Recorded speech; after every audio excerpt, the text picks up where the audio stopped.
You probably have heard it all in the last 3 months. Early June, there was speculation of Ricciardo needing to leave McLaren, followed by experts claiming that the Australian was staying due to contractual obligations, to eventually announce that the Honey Badger is officially leaving McLaren.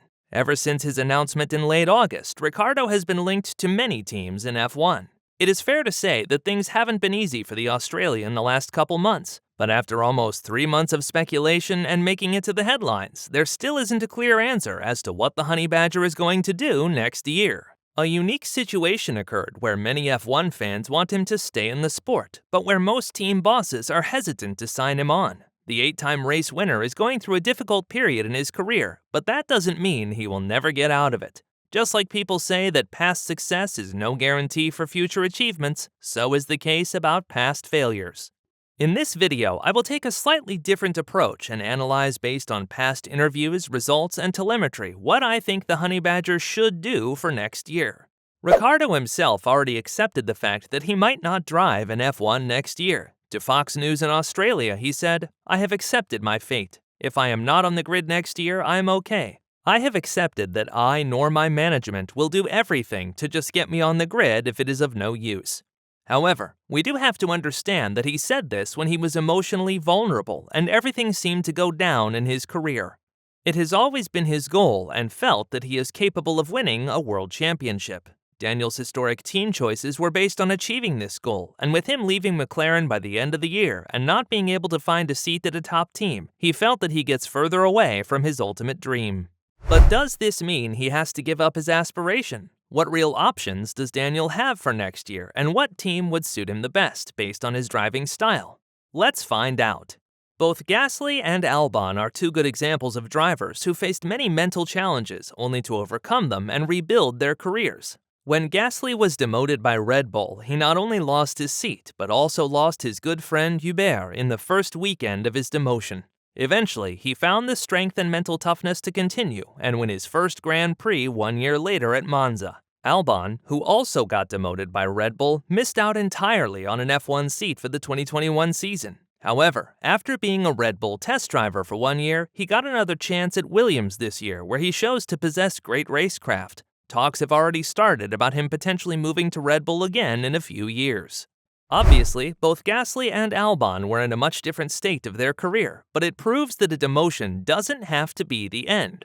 Although Pierre is now often linked to Alpine, Horner said in the Beyond the Grid podcast that he would like to see the Australian at Alpine and give him another chance. I think I would do it, if I'm honest. They know him from a couple of seasons ago, and in his last season he scored multiple podium places. He is the type of person who I think they can build up again. For one reason or the other, it hasn't been a great experience for him. Like in all sports, trust is an important element, and whatever the reason may be, he doesn't have the right feeling in the car. And that under 2 different generation cars. I am sure it takes away his confidence, but I am 100% confident that there is still a very, very capable driver underneath all that. You don't just forget how to perform. I hope he gets a new chance. At this point, it is understandable that Daniel might feel a bit lost. It has been over a year ago that Ricciardo scored a podium, and he is currently 69 points behind his teammate. Despite the point deficit, McLaren team boss Andreas Seidel is still convinced that Ricciardo will get back to his old level. He said to motorsport.com, "I am absolutely convinced that it is possible because I have seen this in the past myself. I have experienced it with other drivers, and we have seen it in the past with other drivers as well. We have to accept that this project didn't succeed, even with all the effort and dedication we both put in there. We tried everything from our side, just like he tried everything. We both didn't succeed, and I take my responsibility in it as well." With so many people talking highly about Ricciardo, why is it that teams are so hesitant to sign him on? At this point, many team bosses agree that Ricciardo has to find his form back. Although some teams are willing to take their chances, the Honey Badger comes at a certain price tag, and with the lack of results in the last 2 seasons, many wonder whether it would be better to sign on a young talent for a much lower rate. It would be in Daniel's favor if he is willing to drop his salary demands and drive for a significantly lower wage to prove himself once again and make the move to a better team. But what teams are still a real option for the Australian? 3 teams haven't decided about their lineup for next year, but inside information makes it clear that Alpine probably won't be an option. In that case, only Williams and Haas are left. Although it is a significant step back compared to McLaren, there are a couple things that might make a move interesting.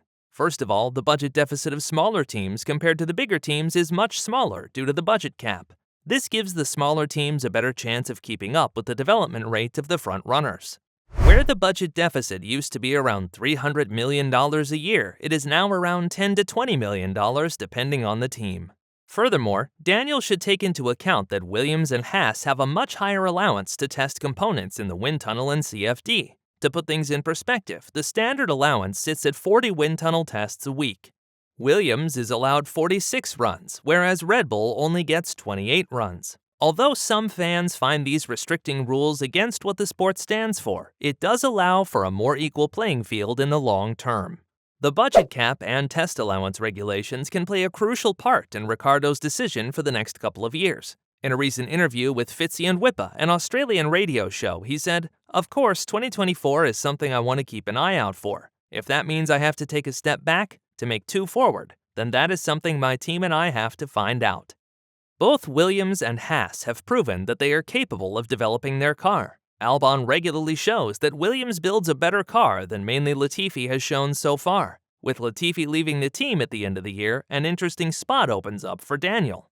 However, it is Haas that is most interested in Ricciardo's services. Gunter Steiner recently said that it is up to Daniel to first decide what he wants to do. If he is excited about the project, then he would certainly call. Steiner has frequently hinted on attracting Ricciardo to replace Schumacher.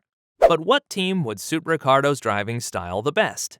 The telemetry from the last couple of years has shown us that Ricciardo is a great late braker to overtake someone, but that he adapts an early braking strategy under normal race conditions. Crucial to his driving style is good front rotation and a stable car in the corners. Haas has been following Ferrari's concept, which is proven to allow for a great front rotation in slow and medium-speed corners. Although Haas introduced a massive upgrade in Hungary, they lose more and more time on the other teams, and it is the question whether Haas has the right infrastructure to develop more upgrades in the near future. The team that seems to fit Ricciardo better is Williams. The legendary team has introduced multiple significant updates, and after the team was bought by Doralton Capital in 2020, the team is in a financially stable position. In contrast to Haas, Williams seems to slowly find its way forward into the field, with the recent 9th position of Nick de Vries at Monza and a 10th place position at Belgium for Albon. It shows that Williams is finding its way forward. Of course, there is still an option for Ricciardo to become a Mercedes test driver, which Damon Hill sees as a good second option. However, it is my opinion that it is better to remain an F1 driver next year. Assuming Gasly will make the move to Alpine and Nick de Vries to AlphaTauri, I opt to have Daniel drive for Williams next year. There is less pressure at Williams, and just like Bottas found his pleasure back at Alfa Romeo, so might Williams be the right team for Ricciardo to get his form back. Do you agree that Ricciardo should aim to go for Williams? Let me know in the comments section below.